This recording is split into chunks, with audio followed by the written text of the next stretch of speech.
Alright, hey guys, what's going on? Welcome back to the channel. So we're going to do something a little bit different today. This is going to be a very casual stream. As some of you will know, I was supposed to be getting my Abasi Larada, the left-handed one, sometime yesterday. But seems that did not work out for whatever reason. I got a notification saying that a train derailment has messed that up. So now hopefully it'll be here tomorrow or Tuesday. What's going on, Rob?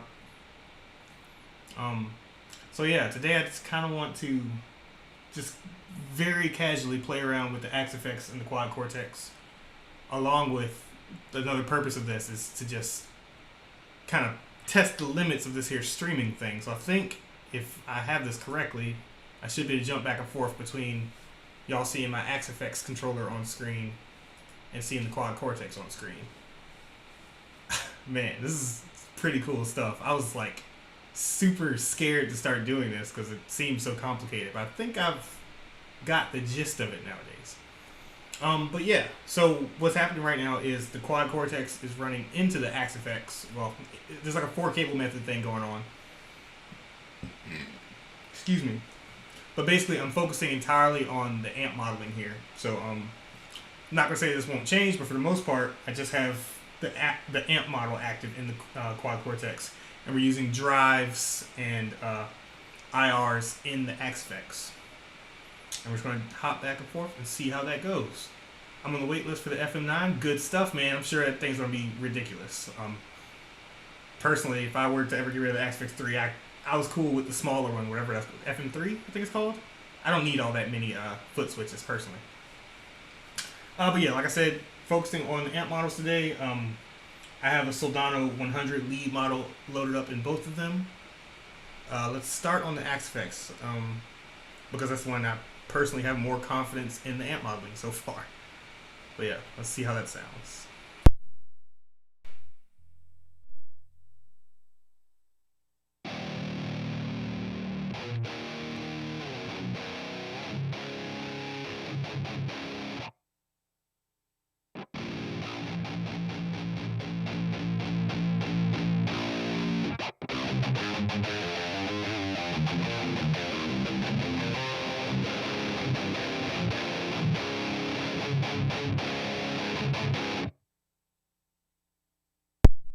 Pretty decent.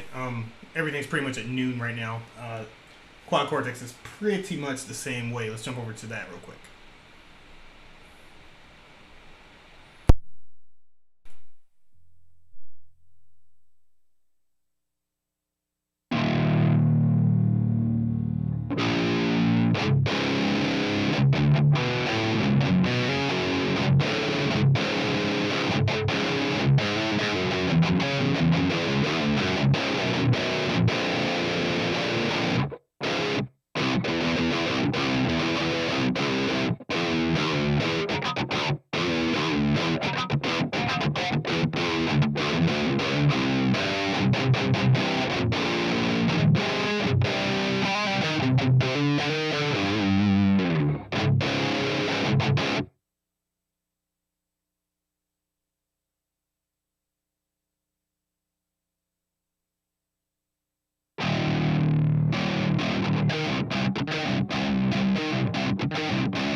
It sounds to me like the Quad Cortex is a little bit louder. Is that the same case for y'all?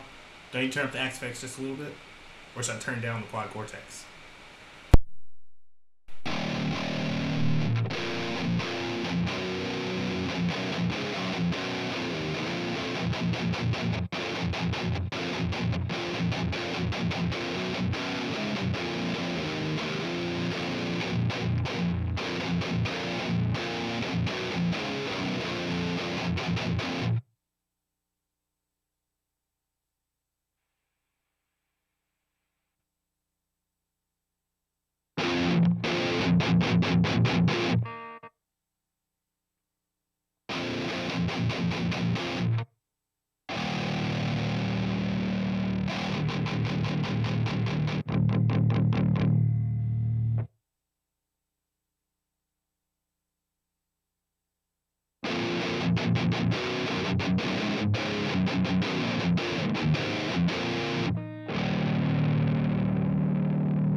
Fates Legion asks, how similar is the Soldano amp sims compared with the Helix and the other two you're using now? Is the Helix in the same ballpark as far as tone goes? Absolutely, it's definitely in the same ballpark. Pretty much all of the bigger name modelers sound totally fine. They sound good. Even ones that people have talked crap about online, I found they sounded really darn good, including stuff like the Head Rush and in particular the Boss GT1000 Core. I really like the sounds out of that thing, but they can all sound really good. They do sound different, and lately I've been more so thinking that maybe I'm just not a huge fan of the different that the Quad Cortex is, where some other person totally may be. It may just not be, the perfect thing for me. I tend to prefer the great amount of customization that we can get out of the Aspects. But hopefully we'll dive into some of that today. My wife just got home.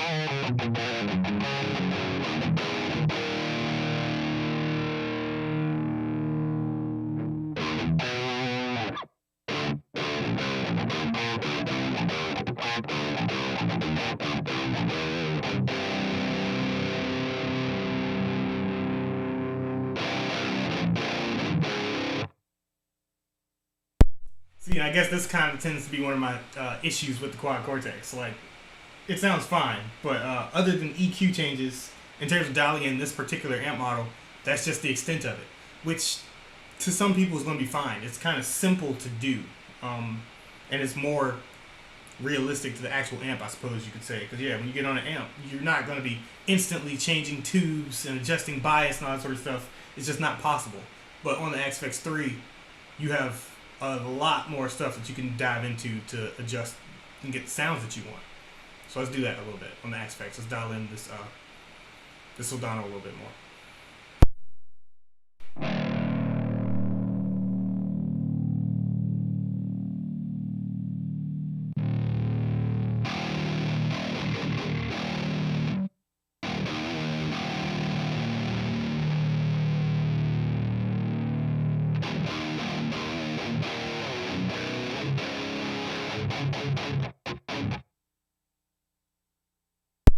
Although another one of my points is, there we go. Like I just turned down a little bit of the gain on the XFX, and now I'm preferring the sounds to the Quad Cortex. But we'll try and keep them in a comparable level throughout the course of this stream. Let's see how that goes.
What impulse response am I using? Good question. Let's take a look at the cab modeling we have here. We have a 2x12 Celestion Creamback with a ribbon mic and a 2x12 divided by 13 with an SM57. These are just stuff that's stock in the Axe-Fx.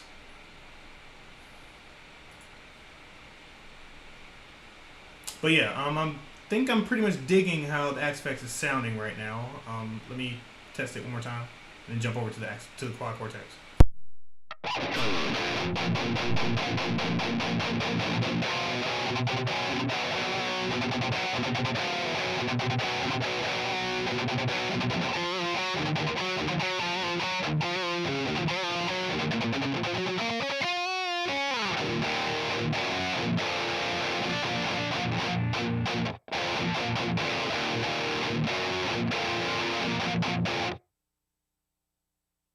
So yeah, there's still a couple of things I'll probably do to that, but not too much. I can work with that. It sounds great. Back over to the quad Cortex.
And yeah, so I've had the quad cortex for months now, and more, I feel like I'm leaning into the same thoughts that I've had on it. In that, if you don't like the sounds you're getting out of the quad cortex, it's not so much all right. Let's dial in whatever amp I'm using some more. It's switch to a different amp, or of course neural capture, and hope that that does it for you.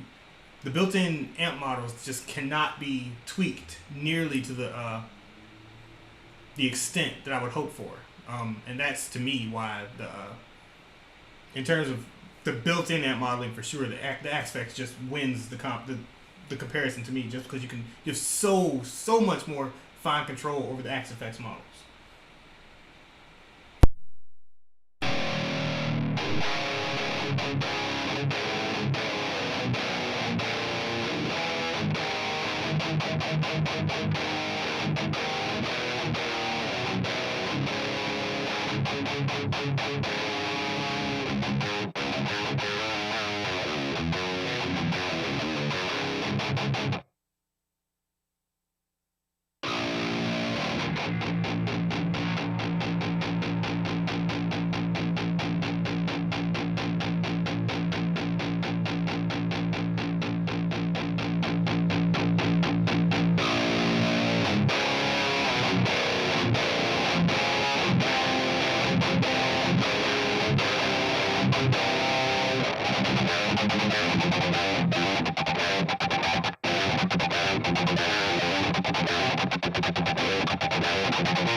So now I'm gonna jump back and forth between them fairly quickly here, just so we can hear what's happening there.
Yeah, man, it's just so wild to me how the gap in the amount of customizability that you have between the fractal stuff and the Neuro DSP, the quad cortex here.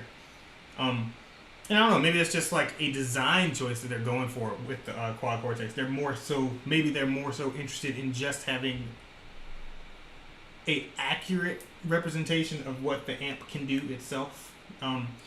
But I guess personally, now that hey, I have amps here. For me, the point of a modeler personally is to be able to do things that a physical amp can't. Like literally, you just saw me swap to EL34 tubes in the SOL 100 here, just super quickly like that, and I preferred the sound I got out of it. Whereas, like I said, on the quad cortex, it's more so like, hey, if you don't like the sounds you're getting out of an amp, you need to jump to a different model and kind of go from there. Whereas the oh man, hold on. Daggone it. Okay, well that explains a little bit. I actually ended up on the. I was just about to say the SOL 100 is not my favorite like model in the XFX at all, and we were just on one of my favorite ones. But that said, you can kind of tweak any amp in the XFX 3 to well, not any, but you can tweak the amps to such a great degree that you can get them to whatever situation you're trying to get them into, and it just works.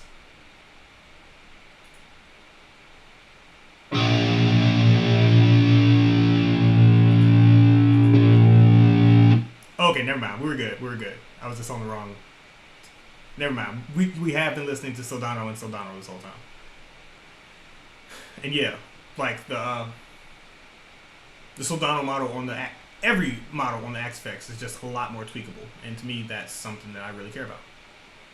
Let's listen a little bit more.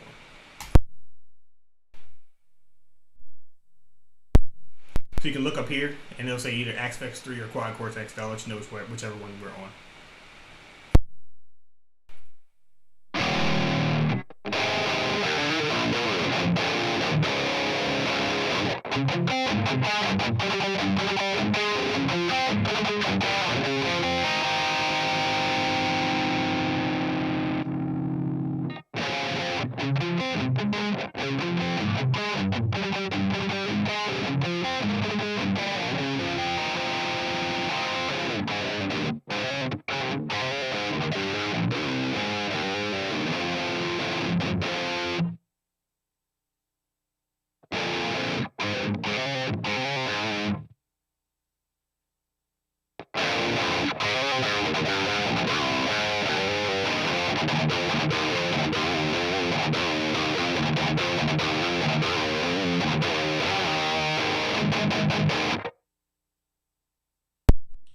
Akram says it seems like you enjoy playing the XFX more. I mean, as right this second, yeah, I do.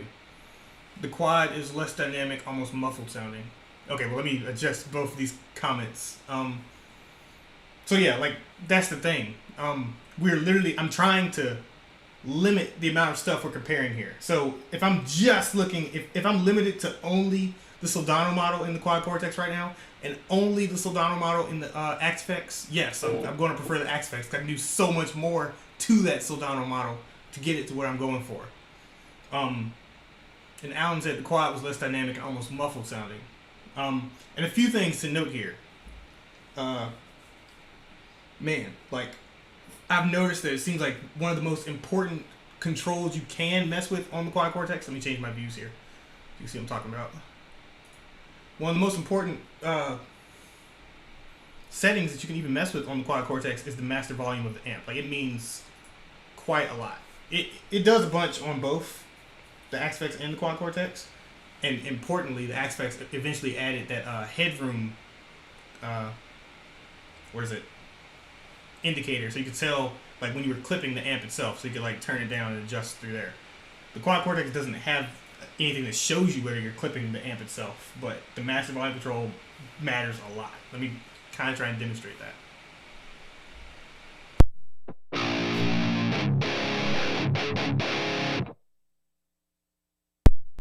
Mike Jones. Hey, so yeah, I was asking about feedback for that. I can turn up the volume of the quad cortex a little bit. Let me do that.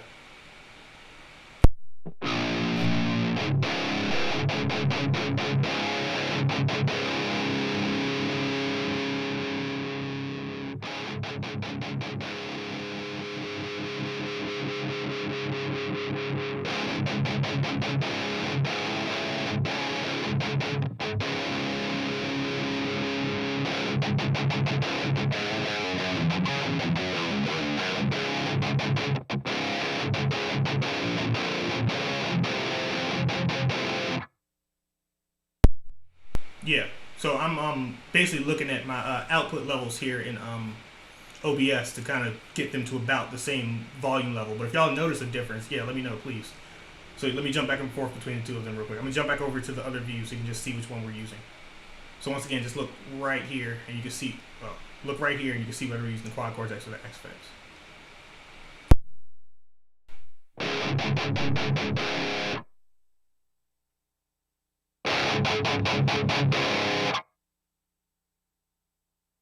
Definitely sounds like the X-Fex is louder to me. Let me turn down the X-Fex, but it's so weird because like I'm looking at the output levels and they're like pretty much identical.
But yeah, a minute ago they said that it seems like I'm enjoying the X-Fix a good bit more here, and probably yeah, because I kind of am. Like both sound great, but I agree the X-Fix seems more dialed in. Yeah, I totally agree. I do like the sounds I'm getting out of the quad cortex here.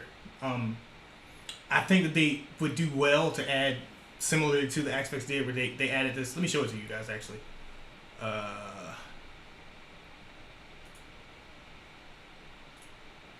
This headroom thing right here. It's a big deal.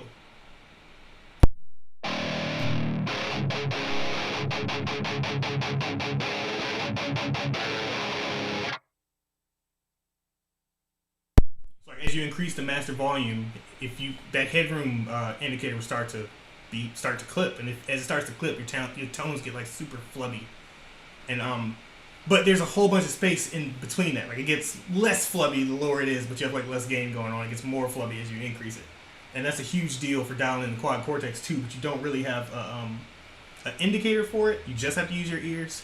And I'm noticing like that seems to be like one of the hugest factors of how good or not so good your tone is gonna be. Whereas here on the X-Fex, I have all these different ways to kind of control the sounds I'm getting.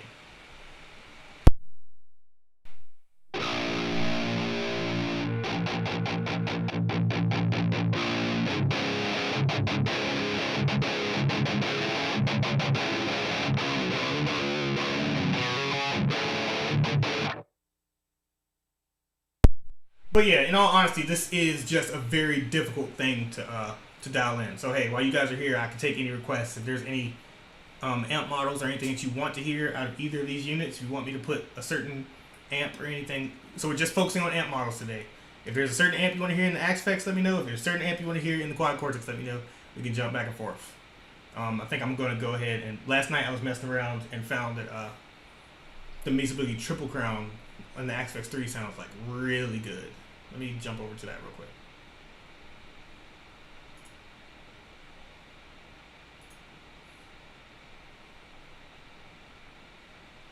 What's going on, Robert? Yeah, like I said, I'm taking requests now. If there's anything you want to hear out of either one of these units, please let me know.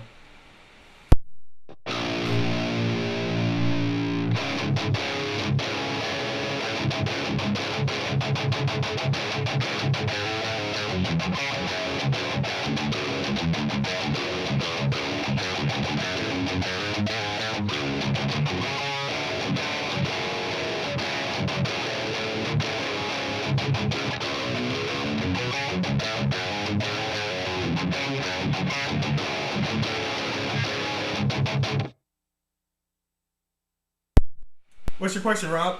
And yeah, so if you're hearing what I'm hearing, I really like getting an amp to that point where it has this certain specific high end that almost sounds like you're using single coils. Big fan of that, which I feel like I achieved with that tone. But what's your question, Rob?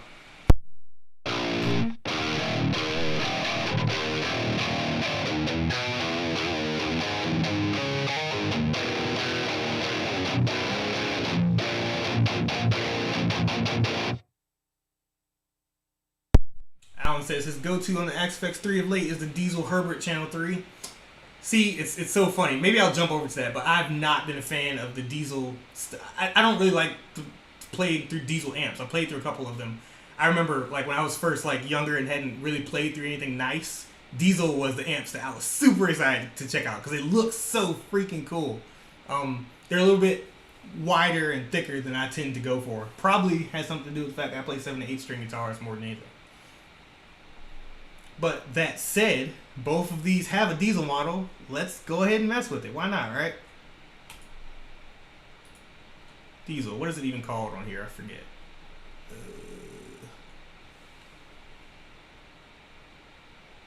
Dizzy, yeah, BH4. Blue 3? Diesel Herbert Channel 3, yeah, let's mess with that. I was saying I don't like the VH, but the Herbert is killer. The Herbert's up here, right? Wait. Diesel Herbert Channel 3. What is that, like Das Metal or something?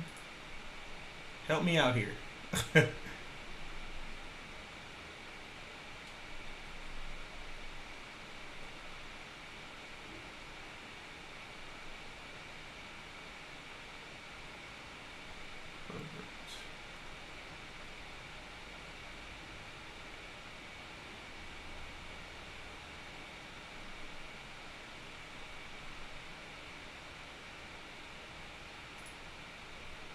Either way, I think we can stay on this one because, like I said, this is in both the Helix, not the Helix, the freaking Quad Cortex and the XFX. But this has to be the wrong model. Like I said, I don't really mess with the diesel stuff too much.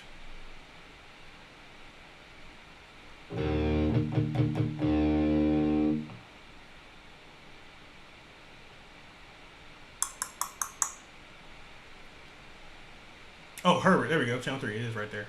Sweet.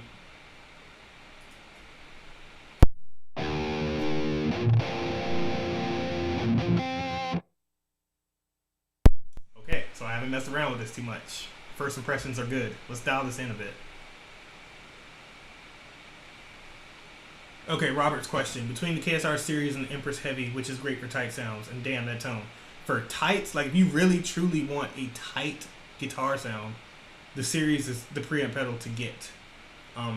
The Heavy was not what I would go for if the word tight was what I was going for. Like it can do thick, big sounding tones for sure. Meshuggah Heavy.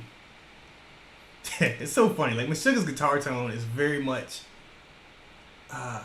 the bass has a whole bunch to do with why they sound so great.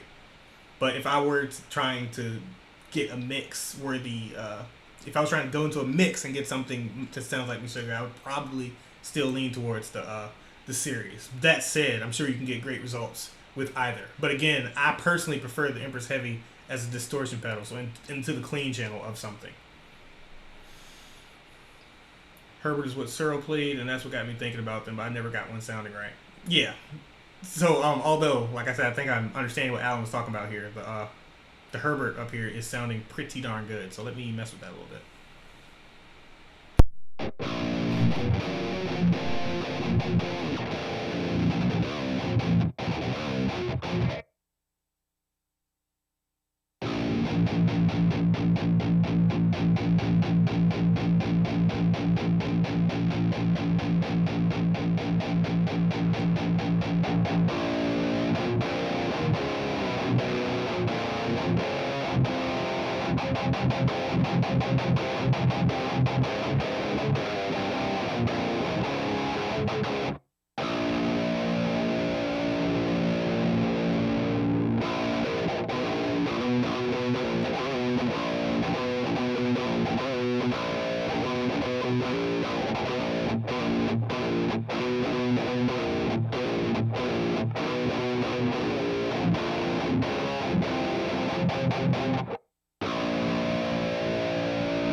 guys, let me switch guitars. A little while back, someone had asked me to do a video dialing in the Quad Cortex using this guitar, so I'll consider that request met.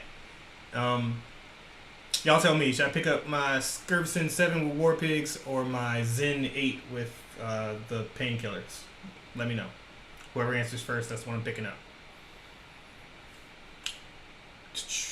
Will you demo the Aerospec Savage Drive 5 that's out? Possibly. So I'm still sitting here with Savage Drive V4 and really liking it. Okay, oh, that's 2 votes for the 8 with the Painkillers. I'm on it. But yeah, I tend to eventually get pretty much every Aeros pedal in and out of here, so I probably will check out the 8-string. The new Savage Drive at some point. Hey Fates, I'll pick up the Skirvison before I get off the stream, but I'm going to pick up the Zen first.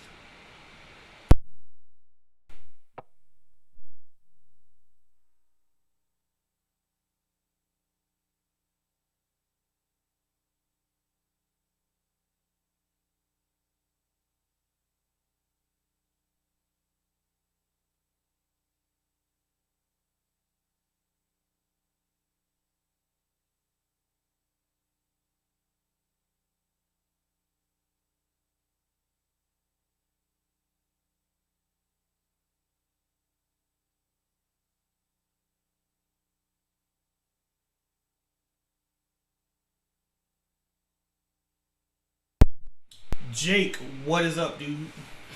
But yeah, man, like, the more I think about it, in terms of like my favorite 8-string, it's definitely this guy. Like, my Skirvison and this guitar are probably my favorite guitars I have at the moment.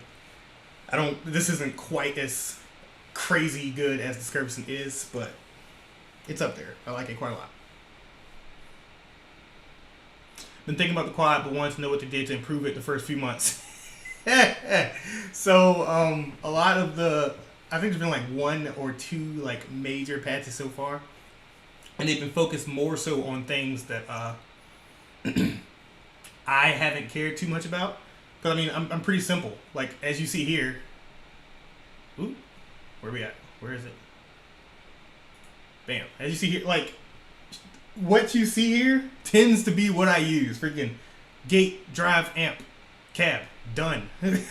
So there were some interface issues that they've fixed, and just some ease of use stuff, but a lot of that stuff didn't really matter too much to me. So I think they added like 1 more amp, maybe an orange or something.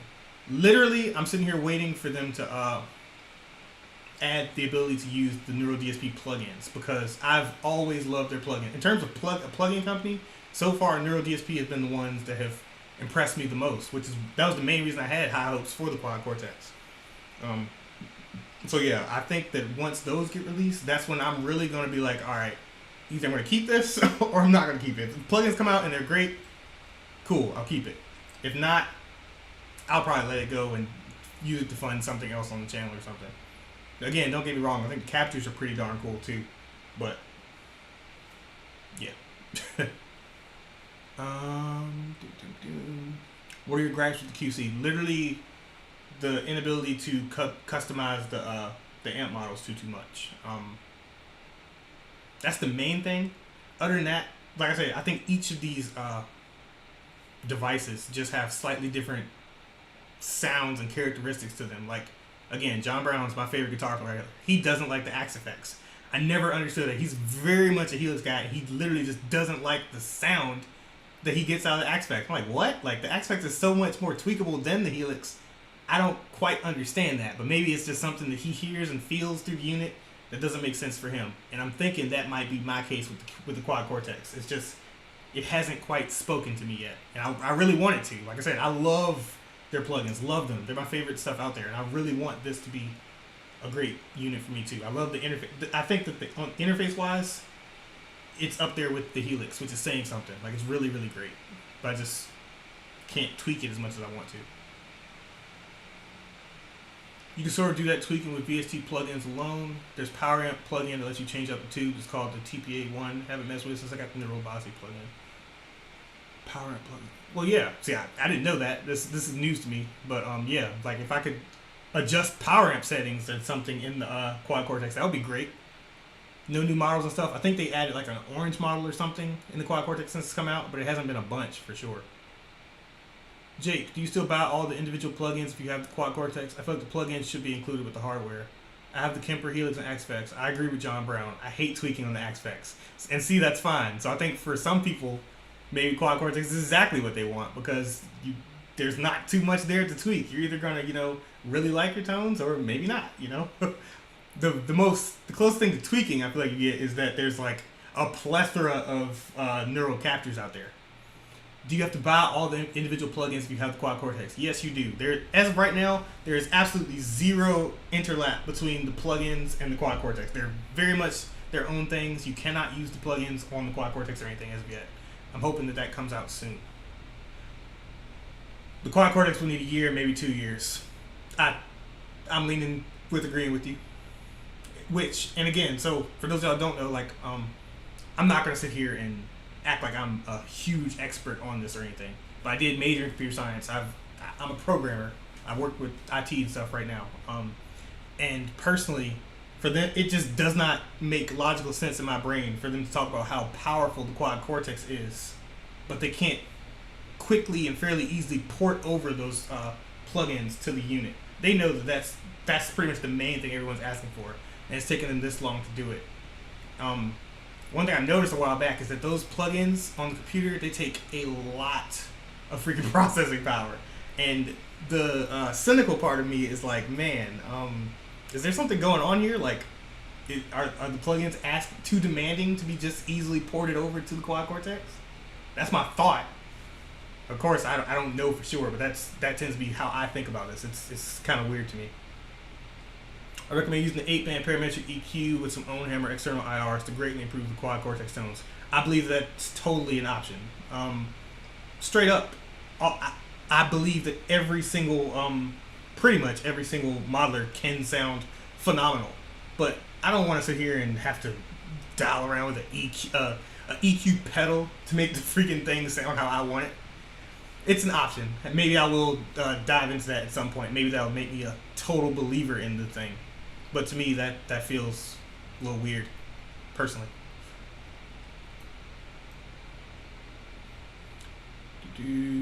Oh yeah, it's pretty feature rich too. Like change the sag and feedback, really dial in the power amp section. I used to pull another free. Oh yeah, got you. Yeah, a lot more tone shaping options on the Axe-Fx. KT882s, for example, sound way more powerful for chugging than the EL34 6v6. Yeah.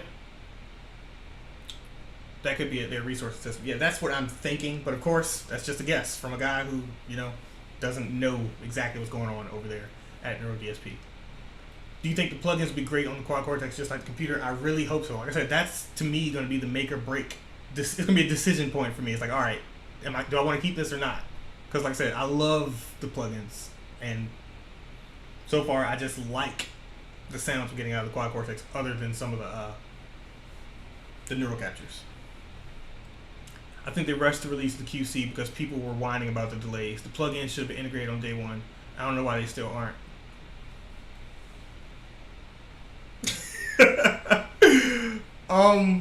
Yeah. Again, I don't want to use the word rushed or gave in to pressure because it's like, I don't know. You can't know exactly why they did what they did. But I'm sure they were feeling some pressure to get the thing out when they took all these freaking pre-orders and stuff.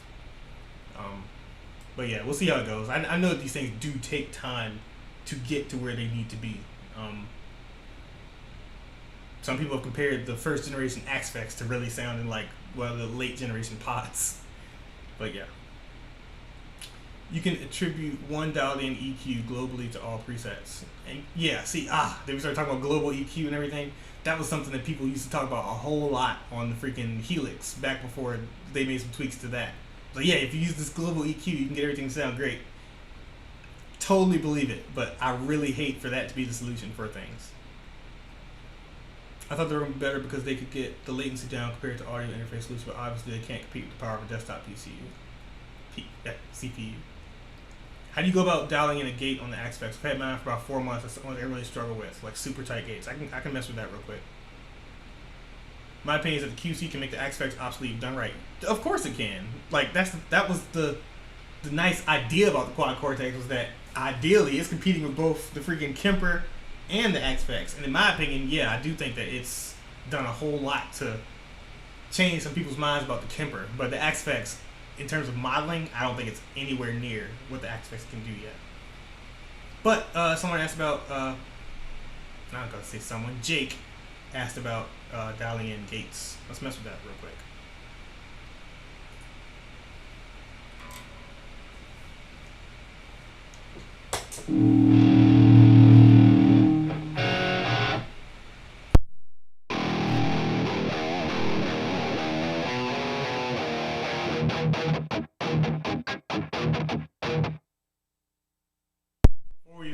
Before we get into that, man, like, I can just instantly, I was dialing in this tone on that other guitar, and it just sounds better instantly by playing through this.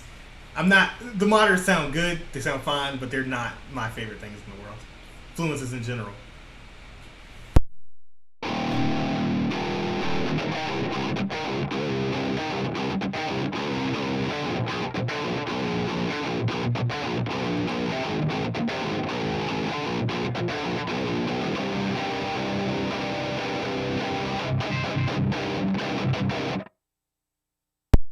Alright, let's see what gate I even have here. So, to be perfectly honest with you, I don't think too much about it. Unless I have a problem, that's when I start digging into trying to find a solution for it. So, this is what my gate is set up with now, and it's working fine.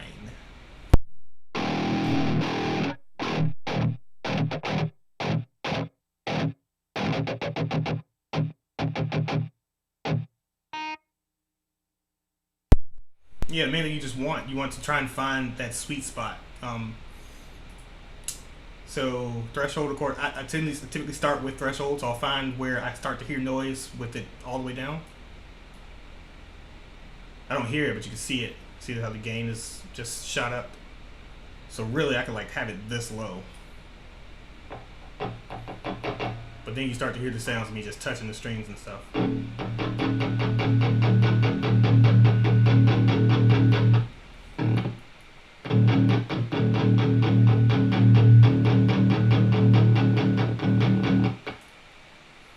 Now y'all know I'm somebody that likes to do a lot of little dynamic like scratching and just,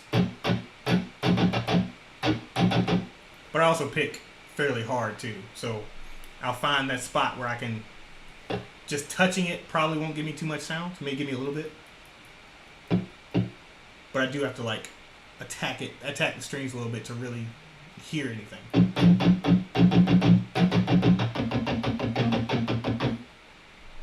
And this gate also has an attenuation control. 60's working out fine. Like,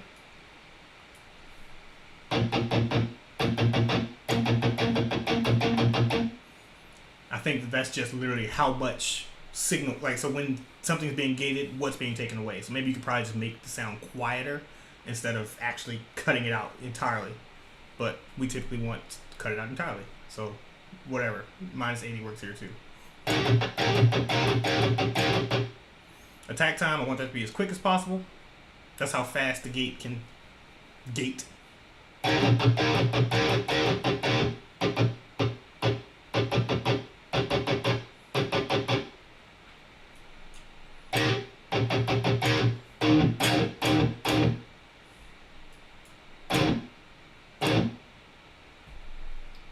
So you'll see, like when you increase the attack time, you'll hear the notes start to decay, and that's not what I want for like super tight stuff. You want it to, when the note stops, you want everything to stop. When you stop playing, you want to stop hearing the note. So you want the attack time as low as possible.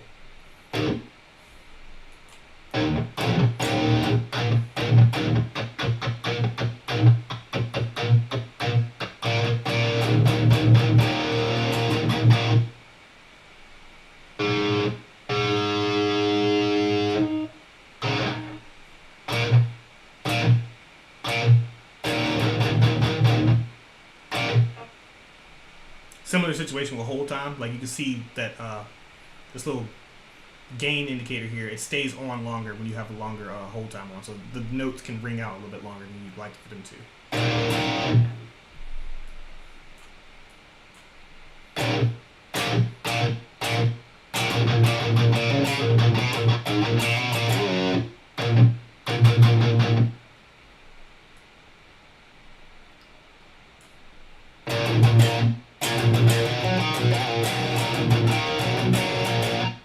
I'm not gonna sit here and talk like I'm an expert on this whole hold time and release time. These are the three controls that I tend to think about the most when I'm looking at setting up a gate. These ones, I literally just play with them a little bit until I find what I want out of it. Maybe someone smarter than me in the chat can talk about them a little bit more. Oh yeah, well shoot, I can see what's happening here. It just, release time. How long does it take for the gate to shut? I want it to shut quickly. Like, be done. Be gone. Then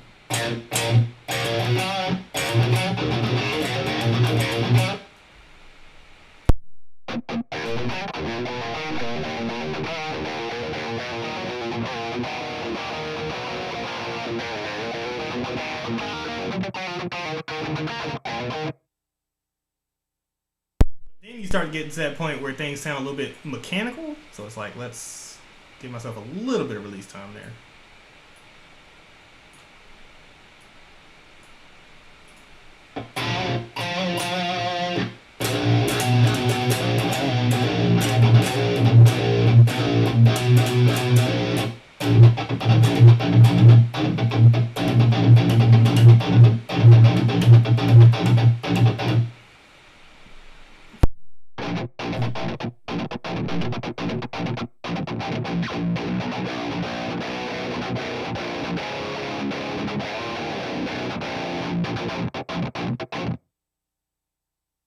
Yeah, that's pretty much how I set up my gate. Alright, what did I miss here? What was it like playing the legendary Fort and Meshuggah amp? It was like playing a very high quality modded Marshall. It was great. It sounded awesome. But once again, it was just one of those things I couldn't justify keeping around. Like, I have a decent job, I make good money, but like, I can't just have a whole bunch of stuff like that lying around, particularly when there are products as great and as valuable as something like freaking Cherry Tone here. I really like the Meshuggah amp, but it wasn't anything that I don't really miss it, you know. It sounded great.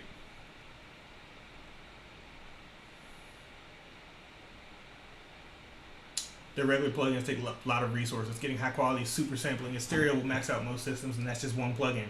Yeah, that's literally what I think is happening there, and why they're taking some time to get it into the Quad Cortex. And I'm really wondering what it's going to sound like once it does end up on the Quad Cortex. Someone said that's where memory speed is actually more important to get your plugins to run at low buffer settings without pops and clicks. Yep, which is important for guitar anyway, low latency. Yep. I never knew that about attenuation. Thanks for the tips. There you go. You don't have these issues with dedicated hardware though, like QC or Aspects, but theoretically your PC should be able to run better quality plugins. Theoretically, yes. Like, my PC is way more powerful than the Quad Cortex is. Hold and release time confuse me. That's why I suck at compressors. I always end up sounding like the signal is pulsating, for lack of a better term. Yeah, man, don't even get me started on compressor. You are not going to see a compression tutorial on this channel. I'm like, ugh, wait, what? Huh? I don't really mess with it too much. Like, that's why, my favorite, so I will say this, like, I really like the Quad Cortex for bass tones, and part of that has to do with there already being a few great sounding bass presets up there. Have you ever considered sharing or selling Axe-Fx patches? I believe you did it with the Kemper when you first got it. I like your Axe-Fx tone.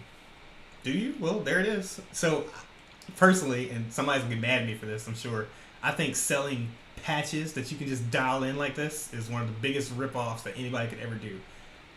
Generally. So, guitar tone is so easy. Metal guitar tone in particular, it's not hard to dial in a good metal guitar tone. I think, if anything, it can be a little difficult to dial in the exact right tone that you want. So, that's where the issue comes in. It's like, if I'm looking for something very specific, the little tiny micro adjustments that I make, they're not going to be applicable to somebody else's rig. So even if I sit here and spend hours dialing in a Axe-Fx preset, it's not going to be as valuable to you as it is to me, because like I literally dialed it in for this guitar, how hard I hit the strings and all that sort of stuff. And again, whenever I'm making a patch, 9 times out of 10, you're going to see a drive, a gate, an amp, and a cab. That's it. Now there are those super complex, great sounding reverbs and clean channels and delays and stuff.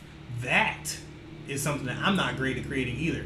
I probably wouldn't buy it. I'd figure it out, but I could see someone buying and selling presets like that, but not me. So no, I'm not really one to buy or sell presets. Something like a Kemper is like, hey, I took this amp, here's a copy of it. If you want to buy that, sure, yes. That makes some sense. And that's something I would probably be interested in doing for the Quad Cortex. But to me, that makes a little bit more sense than just selling a preset. I think it's important. Like the purpose of freaking modelers nowadays, as opposed to an amp or even a plug-in, is to be able to have that fine-tuned control of and get the best sound out of how you play and what your guitar and stuff sounds like. Do you give guitar lessons? I do not give guitar lessons. I've done like 1 or 2 like lesson videos on my channel. But I don't know. I think I have this concern where like I know I don't know everything. I know just enough like theory and stuff to do what I want it to do. Which really that ended up just being, hey, I need to learn scales and positions and certain stuff and learn what chords work and all that.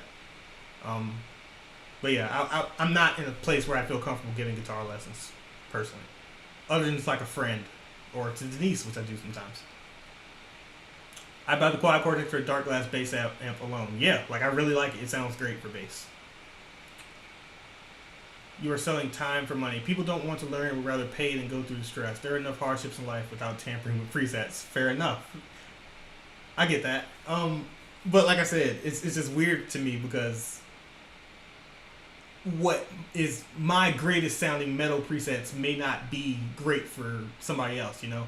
Like even when I pick up a different guitar, I instantly hear things. It's like, all right, I want to change that a little bit, you know? And once, say somebody buys a preset that I made, once they start wanting to change things, does it really matter that, you know, they started off with where I wanted my tone? Maybe. I mean, shoot, there are definitely people out here selling and buying presets, so I guess there's a market for it. It just doesn't really appeal to me personally. On the flip side, you should learn how to build your own patches, but it can be frustrating for a beginner. Yep, I understand that. I still use presets to make things go faster than I tweak them. You know what? And that's fair. Maybe I am thinking about this the wrong way, because like people like you who are, I would assume, are more intermediate to even advanced users. Sure, they may appreciate a starting point that somebody whose sounds that they like. They may like that as a starting point. I get that. Most people just want to chug for 30 minutes, but they feel better knowing it's a pro tone. That's the average guitar player. I totally agree with you. So yeah, maybe you've changed my mind a little bit here.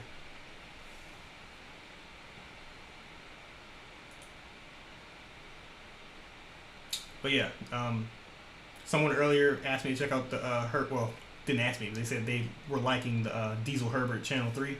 So that's where we are right now. I have typically not messed with the Diesel stuff too much because I don't. The VH4 in particular just really didn't appeal to me. But again, that's kind of the beauty of the Axe-Fx. You can tweak most things to get it into a ballpark that you like, which is what I'm doing with the Herbert right now.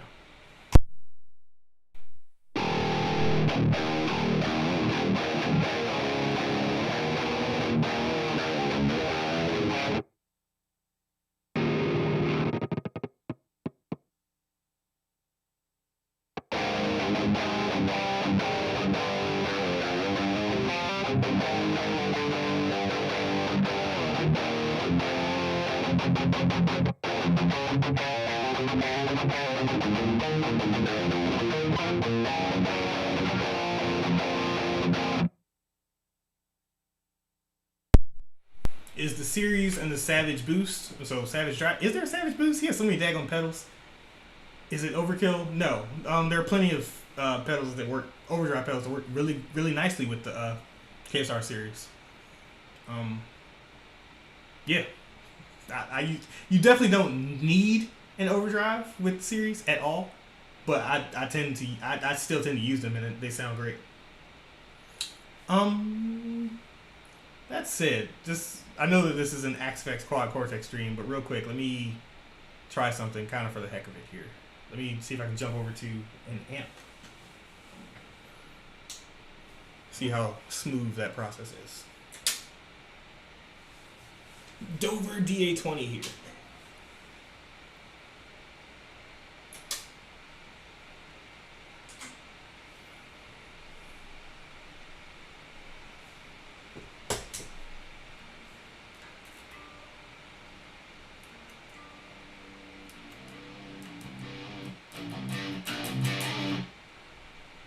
off my mic.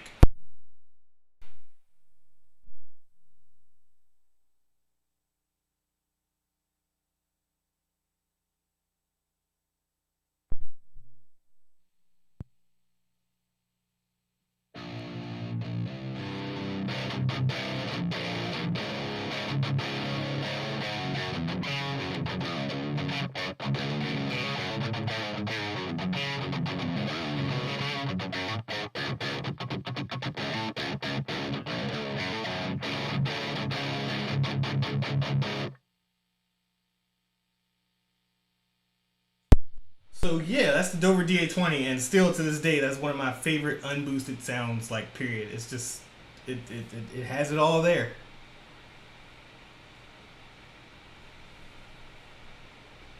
I put a super overdrive on everything. It always sounds better. Yeah, overdrives are kind of where it's at, man. I also have the TC Electronic Dual pre EQ as well, and I see Joe. Yeah, but like I said, we're on the Dover DA20 here. I need to figure out a way to get this ABY pedal in the shot so y'all can see that. What is your favorite tube amp that you've played through? Ooh, controversial opinion incoming. I want to say it's between these three amps. I'm not. It really kind of changes every day, you know. The Artemis overall, like I just know that it has like the most potential out of every amp, and it always sounds really good. But stuff like the Dover, like I feel like the Dover sounds very, very, very good for like one or two specific things, and the same thing for the Leviathan here. Whereas the Artemis is like the jack of all trades, master of maybe a few. But generally speaking, my favorite amp that I played through is the Artemis. I think I want to try it with 606 tubes, one of these, not 606, with EL34 tubes one of these days. Because I think I just generally prefer the feel and sound of EL34 stuff. But yeah, both of these amps. Like I said, I'm in this weird position where I've never been this happy with my amp collection. Like, they're perfect to me. And it's, in terms of like freaking doing YouTube, it's not great. Which is again part of the reason why I'm like, might need to sell this guy one of those days, because I'm just so happy with my amps. These three amps right here, that I don't intend to sell and replace any of them. Guys that I like and, you know, talk to from time to time, enjoy their content and everything, like Kyle Bull, and a few other folks that just have a bunch of amps. That crap stresses me out. I don't like to have a whole bunch of amps at one time. But yeah, these three are my favorite amps. That much I can say for sure. I want a KSR amp so bad, just don't want to pay the price. Straight up, so the series was my way in. I bought the series. I had it for like 2 years before I played before I owned the Artemis. It's great. I highly recommend anyone who's interested in KSR checking out the series or the Vesta. And you know, nowadays I think I actually prefer the Vesta to the series, at least a little bit. Like they're very, very close. But even me, I think I prefer the Vesta just a little bit. Both sound phenomenal. I have my Bujira 1990 running ATM with Mixer Raw Dog, Fishman Plat Stage, and Moore Yellow Compressor. Yep, sounds like a great rig to me. Dover is phenomenal. Did you get rid of the Fortin? I believe you said the Dover is basically the same amp without the standby issue. Oh, the Fortin Sigil? I did. So they're not I wouldn't say that they're the same amp, but they did sound rather similar. And they obviously had very similar feature sets and everything. But yeah, I just preferred the Dover. I did sell the Sigil. I had no need to keep both. Both great amps though. Will you buy a 4x12 cab in the future? You know, I really thought about it, but I actually got I have a 2x12 from KSR on the way, but it's one of those it's just square. So it's meant to look like a 4x12.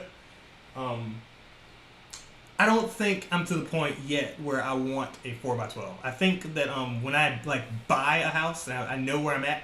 So I'm in the military. I move around a lot and stuff.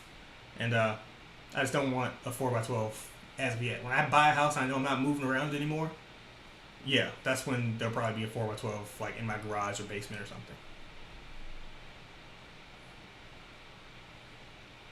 I want to try different tubes in the Bugera though, not versed in tubes that much.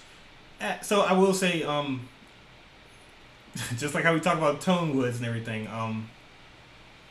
Tubes matter, but it would not be the first thing that I look to, mess with in terms of just getting a different sound. Is the series really that different from the real deal? Yes, but it depends on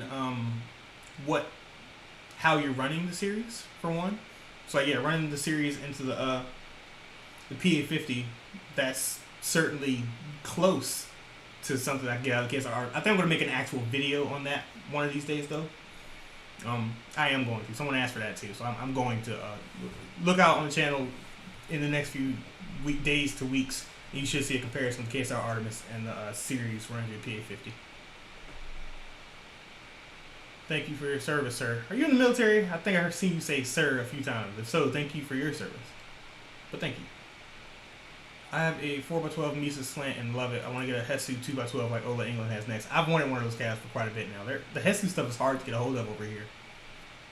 I'm just projecting. I prefer 2x12, honestly. I've noticed I prefer the sound of 2x12s like IRs and stuff. Maybe I prefer 2x12s as well. I just got out of the Marine Corps and I can testify that lugging around 4x12 was a pain. Yes. No thank you. I'm good. Thank you for your service. What's your take on the EVH amps like the 606 5153? I've said numerous times that the 5153 series of amps are among my favorite amps that are out there. They just sound great. That was one of the first two amps that I owned was a 5153 combo, actually. And that sounded phenomenal. I've never played through a stealth, but the EL34 one also sounds like super good. I think I prefer the EL34 one just a little bit to the 606 one, but they both sound really good. That said, let me do some more dialing here. I'm just running my mouth.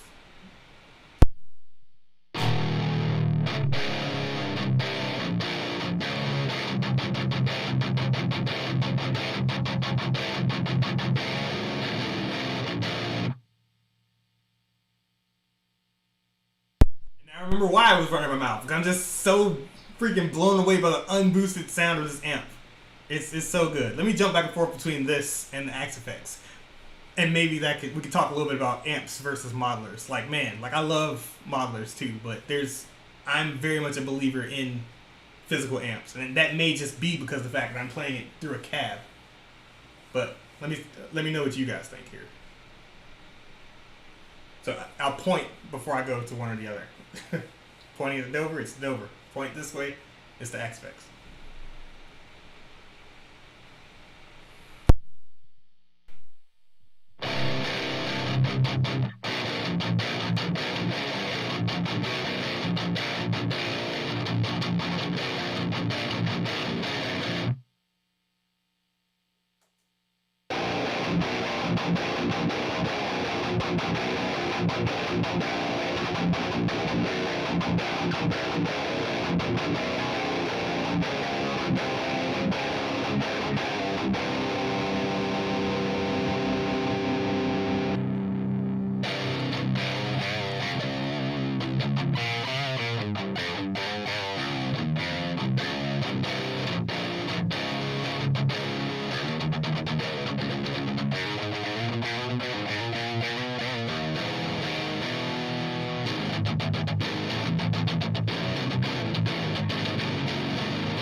That little Dover is a freaking for life amp for me, unless I get a freaking DA50. I love it. I have a 5153 100 watt stealth and hate it, to be honest. It's very woofy in the mids, and palm mutes have a really washy sound. Matt Heafy has a good video on the 5150 6505 amps. Super interesting to hear. Man, most folks, well, a lot of folks I've heard said they love the stealth. But I will say, I think I prefer the 50 watt 5150. I think I prefer 50 watt amps in general. Maybe it's just because I haven't been able to crank the living crap out of the 100 watt amps. But so far, I can think of the 120 watt Randall Thrasher, didn't like that very much. My 50 watt Satan, I love that. I've played a 100 watt 5150, and it wasn't quite as good as the 50 watt to me.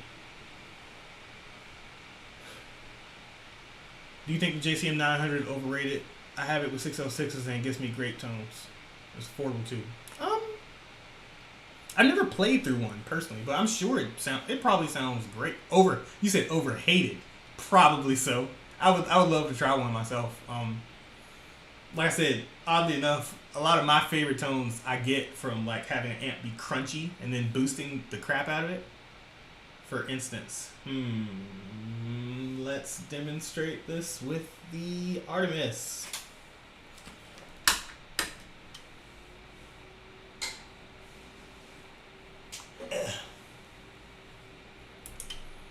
Over to the Artemis's crunch mode here.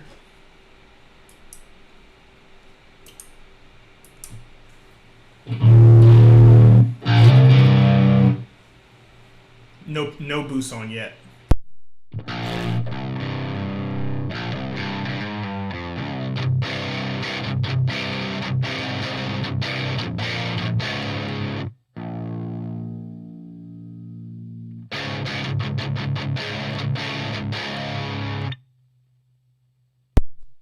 You're gonna hear me turn on my Savage Drive here.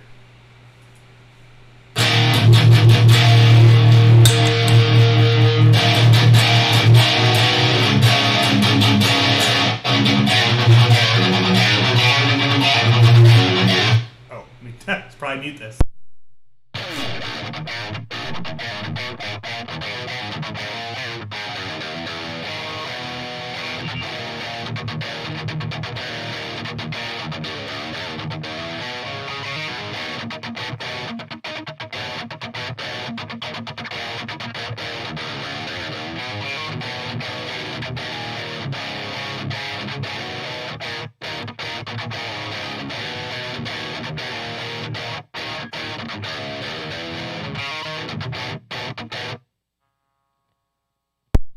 And yeah, like I said, so when I turn off the Savage Drive here, you'll hear like there's not much gain going on there at all.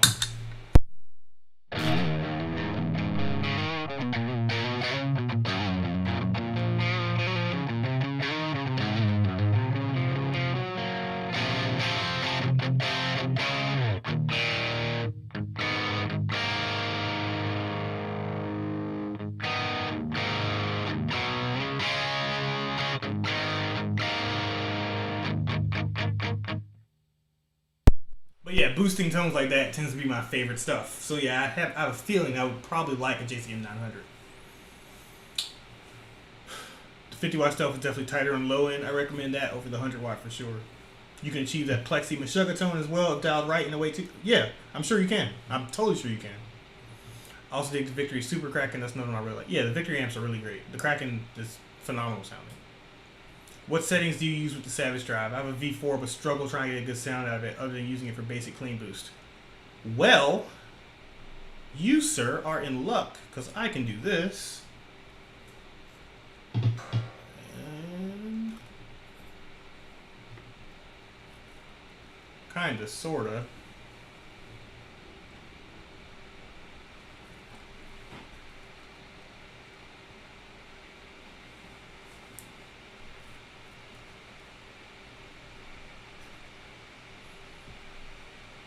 Sorry, I know this isn't ideal, but this is where I have the Savage Drive currently. So let's hear that.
right, so how I tend to think about the Savage Drive is, as with most of the Airs pedals and most overdrives in general, you don't want much dirt, typically.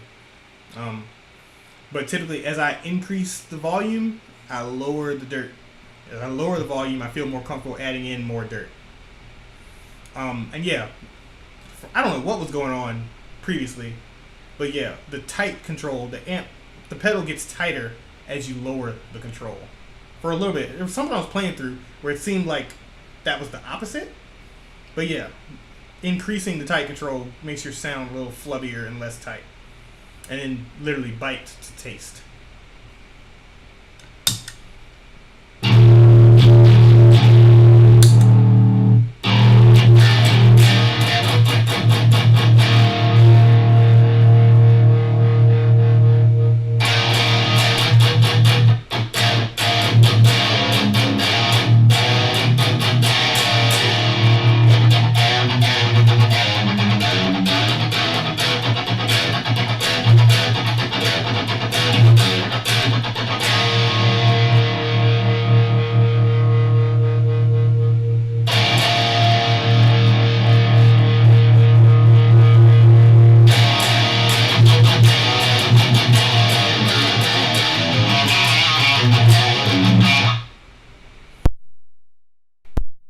Tell me when I forget to leave my mic, when I forget to mute my mic.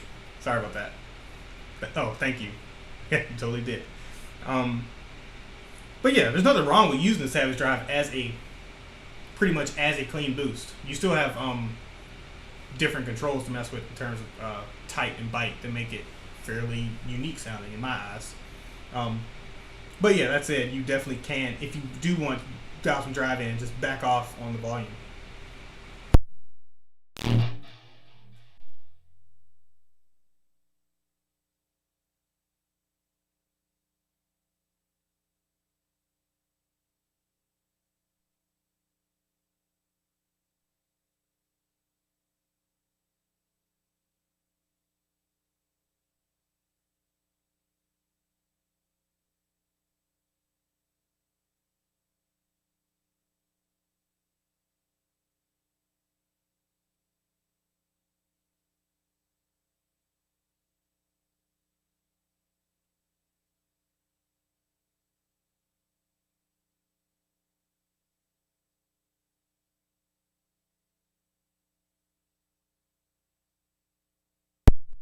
Rob has asked for the Bogner Uber. The Axfex definitely has one of those. I don't believe the Quad Cortex does yet, but we'll double check.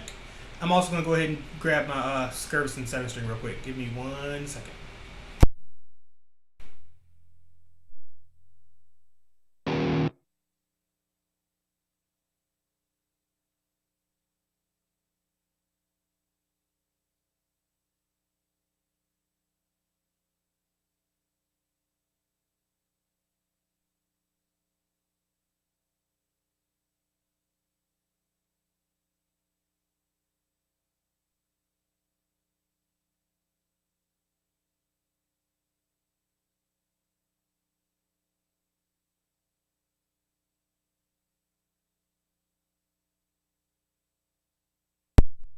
Yeah, no worries, man. Possibly you have. Like, it also kicks out quite a lot of volume. Not quite as much as something like the Parallel Overdrive does, but quite a bit.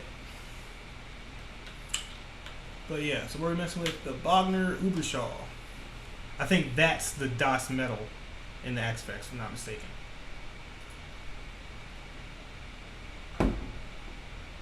Someone want to confirm that for me? Like 90% sure that it's the Das Metal. Excuse me.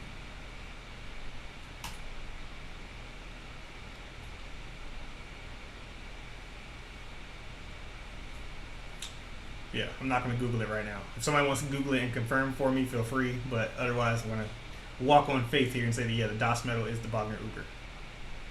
Wait, no! No, is it? No, I'm going to Google it. Going to Google it.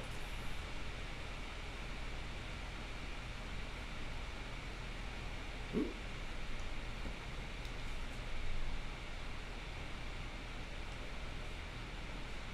Das Metal. But yeah, how are you guys doing today? How's everything going? Like, what are you guys up to? Das Metal.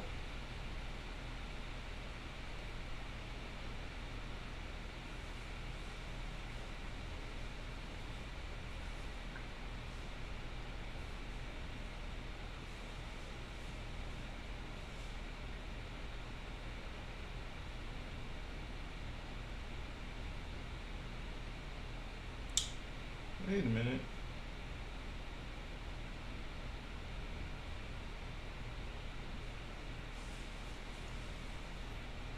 There's actual Uber model on the Xbox 3. Oh, let me see. So I know that where are they? Euro. Oh, okay. Yep. Thank you so much. Yeah, I remember these ones.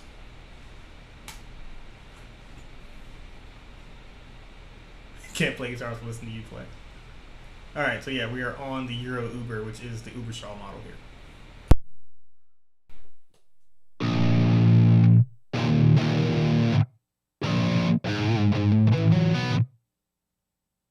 Alright, so here's a great opportunity for y'all to hear how I like to dial in stuff like this, because this sounds like super flubby and loose to me right now. So let's get it rocking. I'm just gonna kind of do it, and I'll try to talk as I go, but I definitely have to play as I do it. So mostly it's just gonna be happening on screen.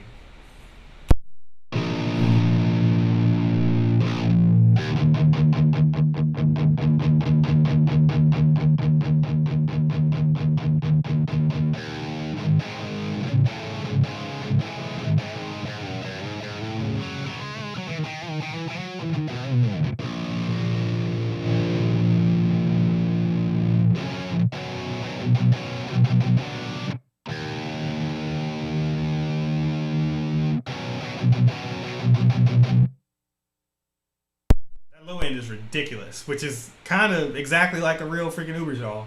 Just stupid amounts of low end. Definitely gotta tame that. Particularly using this guitar with war beats in it.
So yeah, this is kind of the first time here where I felt like I've needed to like change my drive out a little bit for something to kind of help with that low end.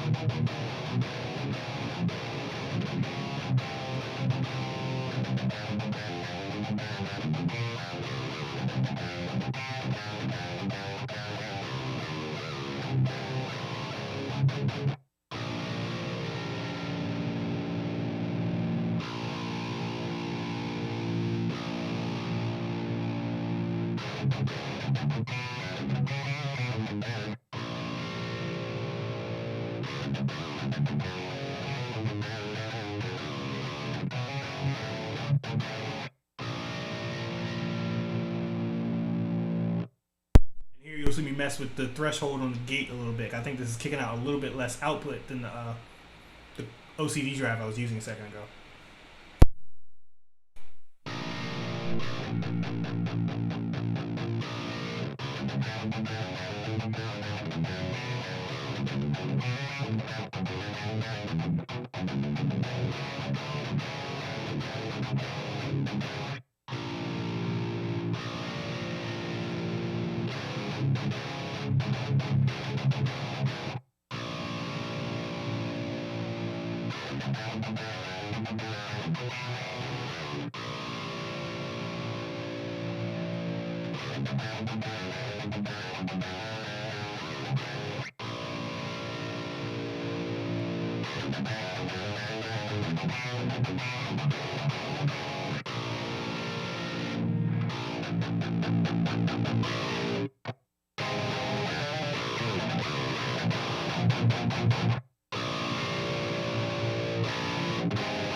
Now I'm gonna dish on the quad cortex just a little bit more here. So here I am fiddling in very deep with this amp. I'm not, at first glance, this is not an amp I would have like locked in on, like, oh, this sounds great.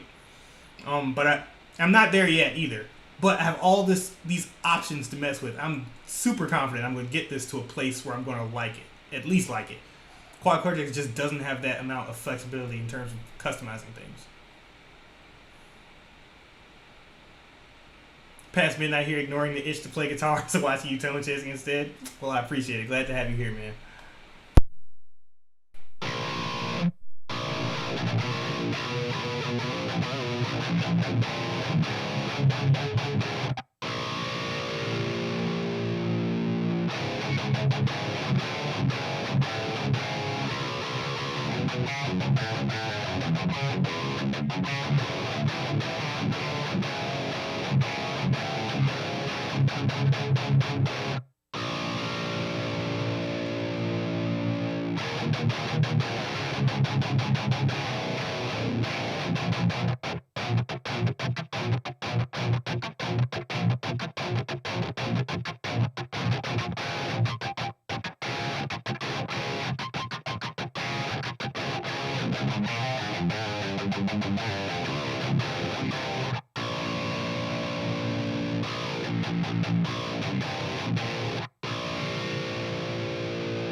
See, that did something that I like.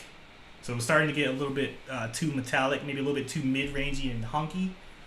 Getting into the preamp section and turning on the saturation switch lets you get like a slightly different sounding saturation going on. I like to mess with that quite a bit.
All right,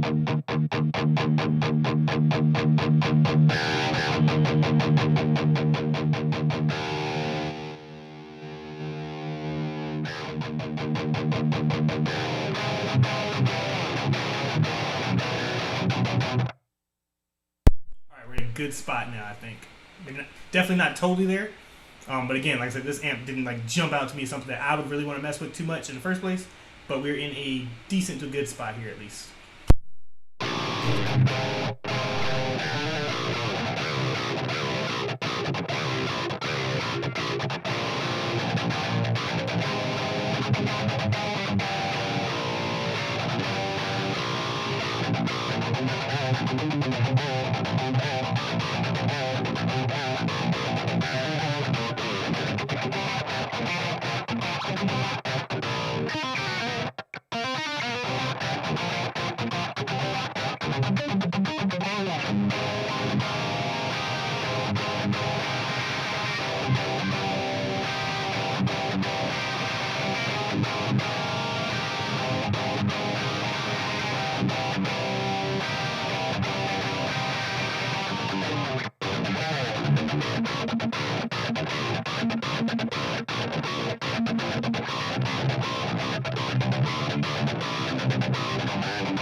Crowd kill, hey, thanks so much. I'm glad you're enjoying that. And like I said, this this isn't even my final form.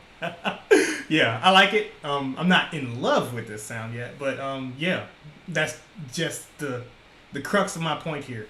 I do enjoy the quad cortex, but you just can't quite get nearly as deep as I want to within the amp modeling. And some people would argue that like basically the sound I have now, it may not sound anything like a freaking Ubershaw. Sounds like it would fit in the mix well. I would definitely give it a try. But yeah, I mean, personally, I don't care if it sounds exactly like an Ubershaw. I want it to sound like something that I want to use, which when we first started dialing in this amp, it was not. But yeah, guys, wife just got back. I want to go talk to her while we enjoy this great Sunday. Thank you guys for coming out and hanging out with me for a little bit. I really appreciate it. Like I said, I'm probably going to start streaming on Sundays more often.